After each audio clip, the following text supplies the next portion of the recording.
भाई अचानक ऐसा क्या हुआ कि चुम दरांग का गेम पूरा पलट गया। वो बहुत ज्यादा स्ट्रांग हो गया क्योंकि 2 दिन में उन्होंने दोस्त ऐसी छप्पड़ फाड़ कंटेंट दिया है कि पासा ही पलट दिया। और लोग कह रहे हैं कि इसके पीछे करणवीर मेहरा है। क्या चल रहा है भाई? अब तक शो में 2 तरीके के कंटेस्टेंट देखने को मिले हैं। एक वो है जो सबके साथ घुलते मिलते हैं, अपने ओपिनियन देते हैं और लोगों को एंटरटेनमेंट देते हैं। दूसरे वो जो शो में है भी या नहीं ये शायद पता भी नहीं होगा आधे लोगों को। ना तो इनकी आवाज सुनाई देती है, ना ही इनके चेहरे दिखाई देते हैं।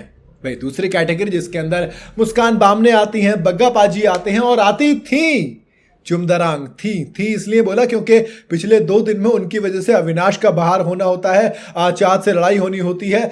सब कुछ ऐसा लग रहा है पलट गया भैया। ऐसा लग रहा है चमत्कार हुआ है। क्यों? क्योंकि सबसे शांत रहने वाली और YouTube की शॉर्ट एड की तरह शो में नजर आने वाली चुम दरांग अचानक से एक्टिव मोड से आके वो दोस्त थिएटर वाली फिल्म बन गई हैं। और पिछले 2 दिन में उन्होंने कमान संभाली किसकी? कंटेंट देने की। लेकिन सवाल आता है अचानक ऐसे कैसे हो गया भाई?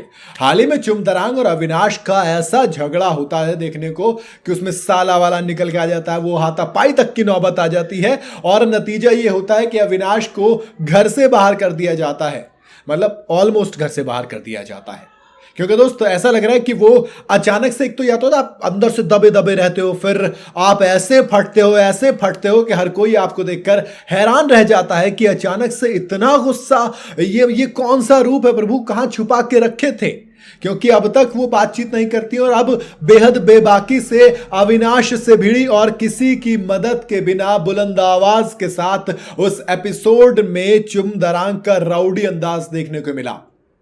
अब राशन को लेकर उनका पंगा चाहत पांडे से भी हो गया। उन्होंने कहा खाना नहीं बनेगा मतलब नहीं बनेगा, जबकि चाहत ये कह रही थी कि भाई मैं अपना हिस्से का बना रही हूं। लेकिन नहीं, चुम दरांग ने कहा कि कोई नहीं, मतलब कोई नहीं, चाहे इसके लिए उनको लड़ाई करनी पड़े। वो सब कुछ छीना झपटी पे भी उतर आती हैं।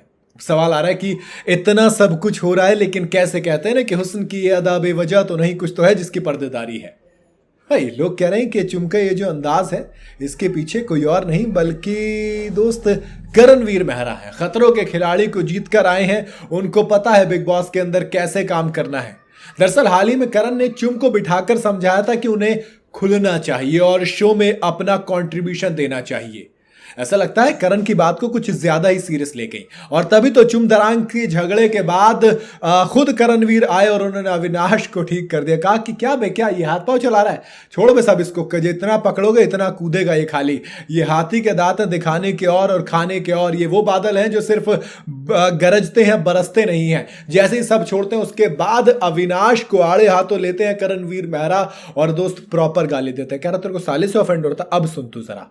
प्रॉपर गालियां देते हैं लेकिन बावजूद इसके अविनाश मजबूरन हाथ पीछे करके सिर्फ बोलते हैं तुझे पता है बाहर होता मैं तेरा सिर फोड़ देगा दोबारा। जो बात चुम दरांग की भाई, वाकई में पहले दिन जब आई थी तो किसी को अता पता नहीं था। और आई शुड से कि पहले 5 दिन में किसी को नहीं अता पता था कि चुम दरांग इस घर में एग्जिस्ट करती हुई है या नहीं। पहले शहजादा से लड़ाई हुई, थोड़ी सी एक खटपट हुई, लेकिन उसके बाद वो बात खत्म हो गई क्योंकि वहां पे एक्चुअल में गलती चुम दरांग की थी। तो चुम को बहुत अच्छे से पता है कैसे खेलना है। अब उनको पता है मेरी गलती है तो सॉरी बोल दो, अगर नहीं है तो सामने वाले पर हावी हो जाओ बुरी करके, फिर चाहे वो आपके सामने अविनाश हो या चाहत हो। और मेरे ख्याल से अभी तो ये शुरुआत है, अभी तो बाजी बहुत ज्यादा पलटने वाली है। आपको क्या लगता है क्या हुआ है चुम दरांग के साथ? आखिर इतनी ज्यादा कैसे बदल गए? क्या वाकई में सिर्फ करण की मोटिवेशन स्पीच इतनी ज्यादा मोटिवेटिंग थी? आपकी अपनी क्या राय है मुझे कमेंट में जरूर बताइएगा। वीडियो अगर आपको पसंद आई हो तो इसे लाइक और शेयर जरूर करें और जाते जाते चैनल को फॉलो और सब्सक्राइब जरूर करते जाइएगा।